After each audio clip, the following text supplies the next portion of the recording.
Now, here are two things that happened in broken Britain today, just one day. First, an illegal migrant from Sudan was found to have brutally murdered 27-year-old mother Rhiannon White in Walsall. He should never have been in the country to begin with. After stalking Rhiannon from her shift at the Migrant hotel that he was staying in, Deng Chol Majek pounced under the cover of darkness, stabbing Rhiannon more than 20 times in the head with a screwdriver. At least one of the blows was so violent that it penetrated her brain. Rhiannon died 3 days later, surrounded by her family in hospital, leaving her young son without a mother and a nation demanding answers as Britain's broken borders claimed another innocent life. And then just hours later, another illegal migrant who should also never have been in this country hit the headlines as the Epping migrant sex attacker who sparked protests across the country was accidentally released from prison. Hadush Kebatu arrived in the UK from Ethiopia on one of the small boats. He was placed in the Bell Migrant Hotel in Epping, Essex. Kebatu went on to sexually assault a 14-year-old child in broad daylight, sparking local and national protests from concerned mothers and fathers who are utterly fed up with living with the consequences of our open borders experiment. Well, fast forward to today, when he was due to be transferred to a migrant detention centre ahead of his deportation. Incredibly, astonishingly, Kebatu was accidentally released from HMP Chelmsford instead, with various reported sightings of the fugitive in Chelmsford town centre shortly after his escape. The latest line is that he boarded a London-bound train from Chelmsford at lunchtime today, making his way to the capital city.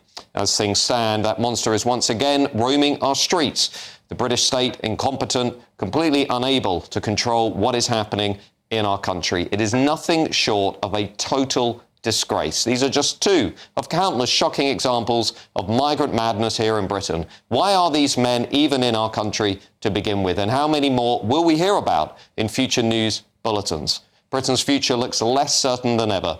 One thing I'm certain about, as you know, is that we must push back against this uncontrolled mass migration madness before it is too late. Well, we are now joined by businessman and activist Adam Brooks, who is live outside the Bell Hotel in Epping. Adam, just give us a flavour of the mood. You've been documenting, tracking this case from the very beginning. How are local people feeling about this? There's a lot of anger. And let me tell you now, I've just got to the Bell Hotel and there is about 150 people behind me. The chants of get them out, save our kids are ringing out.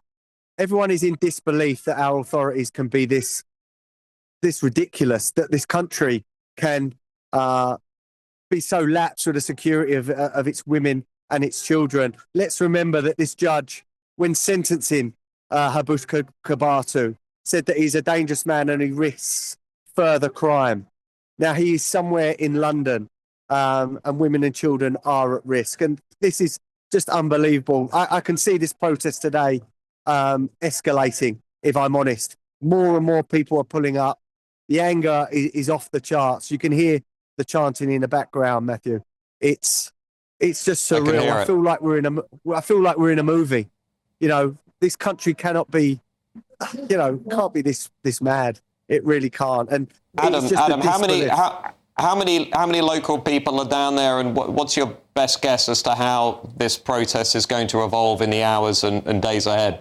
We're living in a time of what feels like pretty significant social change, and it makes us question things that we've even taken for granted for decades. And one of those at the moment that people are wondering about is actually money. Is the money in your bank account safe? Should you be investing elsewhere? Are we looking at a potential global crash? What will it mean for your savings?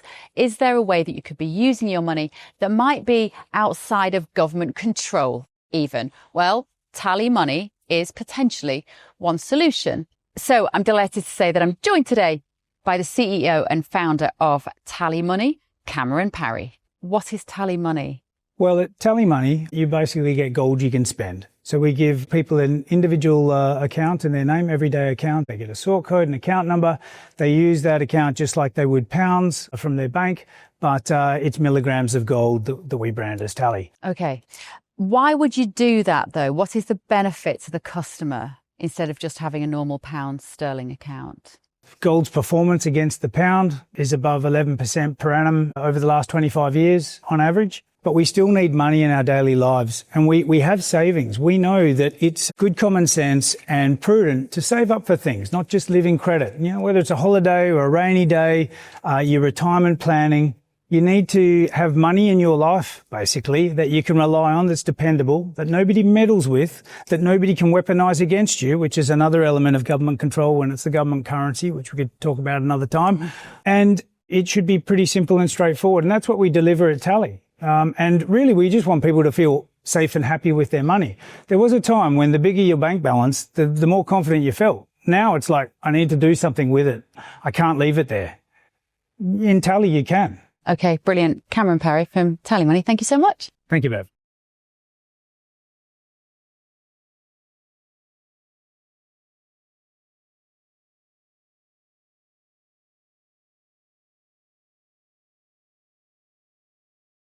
Look, there's 150 people or so behind me. They're playing music and they're chanting at the moment. But as I just said, there are cars pulling up. There are people walking up behind me and that. So, you know, I think this is going to become quite a big protest later tonight. Mm. And what's your read, do you think, more generally on where the country's at? Because, as I say, this has been a remarkable week. We haven't only had the accidental release of this illegal migrant. We've had the illegal migrant from Sudan who was found guilty of murdering Rhiannon White. We've been given the information on the small boat numbers. They're now higher already this year than the total last year. We've had the one-in, one-out case with the Iranian who was removed from the UK back to France and then came back into the UK in one of the small boats. All of this in 1 week. I mean, what's your read on the national mood? The national mood, people are starting to wake up, and I hate that term, Matt, but at the end of the day, every day I'm posting either a crime or a conviction from one of these so-called asylum seekers or illegal immigrants. We have a terrible problem, especially sex crimes. We are importing people that do not know how to behave around our women and our children. And the national mood, you know, reflects that now. They are waking up. People are scared and people are angry. And the fact that we are paying for these people as well via our taxes, you know, enough is enough. This Labour government needs to get a firm hold on this problem, call a national emergency and sort this out, because, you know, it's Epping today and it'll be another town tomorrow. Communities are being ripped apart by these crimes, Matt. Absolutely. Well, this is Adam Brooks down there on the ground. We're going to stay with Adam over the next hour or so, just in case things do indeed continue to escalate. I just want to bring in the panel, commissioning editor at The Spectator, Lara Brown, and political commentator Martin Abrams. Lara, you couldn't make it up. This is absolutely ridiculous. No, you couldn't. And I think every time I understand how dysfunctional the British state is, you know, they prove they're worse than I thought. I think there's a bigger story here. Before I came on, a paper by David Spencer at Policy Exchange. Wrongful prison releases have become an epidemic that no one is talking about. The last set of data we have shows that they increased by about 100% last year. So this is a headline story. This is someone that's really scary to have on the streets. But potentially every day, roughly, we had about 300 last year, people are being released by accident. They should have been going to see lawyers. They should have been going to appointments. Instead, they're being allowed back onto the streets. And do you think that the governor of this prison should indeed be made to resign, or do you think it could even go higher than that, and we will see people over the weekend calling even for the likes of David Lammy and others to step down? I can't see why the governor wouldn't resign over this. You know, one of your main jobs as the governor of prison is to make sure that you keep track of your prisoners. Prisoners go missing in the system all the time. So I think there are real questions to be answered at the top. It's worth noting, we were promised an inquiry on Khalif's escape months and months ago. We still haven't had that fed back. I think, you know, I would like to see the governor resign, but that feels like the least of it. I want to see the Justice Minister explain what's going on. Well, Martin Abrams, let me bring you in. What's your read as to the repercussions of this? Because this is not only an embarrassment for the British state, which looks basically incompetent in the face of this illegal migration crisis, it's also a pretty damning indictment on the justice and legal system. Well, Matt, after the Caerphilly by-election disaster for Keir Starmer, his day's gone from a disaster to a catastrophe in basically the error that we've seen at HMP Chelmsford. But you know, this is an absolute disaster for the British state.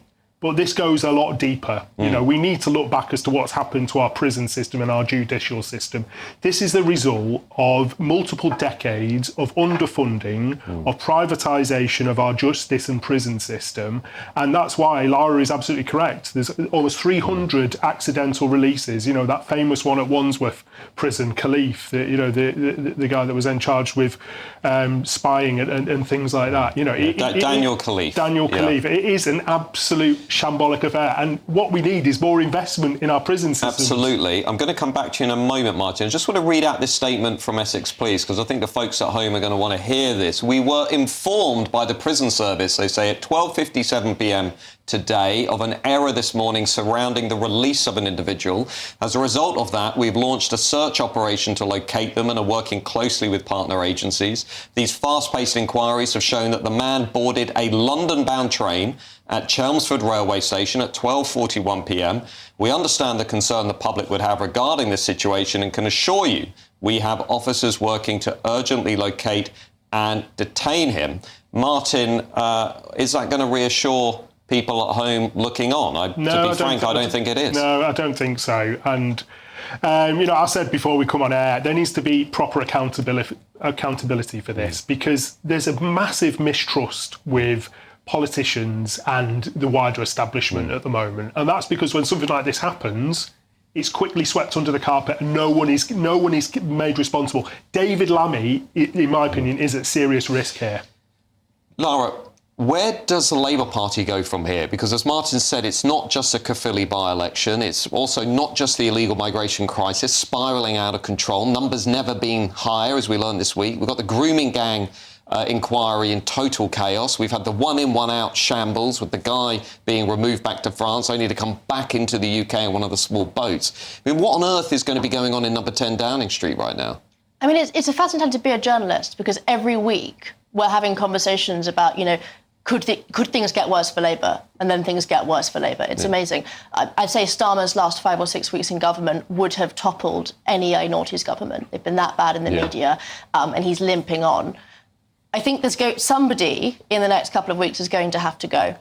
I'm not sure with David Lammy, I'm not sure with Jess Phillips, but they're going to have to... Angela Rayner only just went, right? I mean, now it's got to be somebody else. Somebody else is going to have to go. True, but Rayner didn't... It could be Keir Starmer. I mean, a lot of the MPs I'm talking to from Labour want Keir Starmer to go. I'm hearing that very frequently. But Jess Phillips wasn't a hated figure. Yeah. She wasn't someone that had betrayed the public in the way that Jess Phillips has. Yeah. And I think, therefore, her resignation meant nothing to the public when she went. The interesting thing, Martin, I've got another statement we're going to read out to the viewers in a moment, but the interesting thing about Jess Phillips, I was struggling to think, if this involved any other inquiry, as we saw with the grooming gangs, victim survivors saying they've lost faith in the Labour government, a minister would surely go.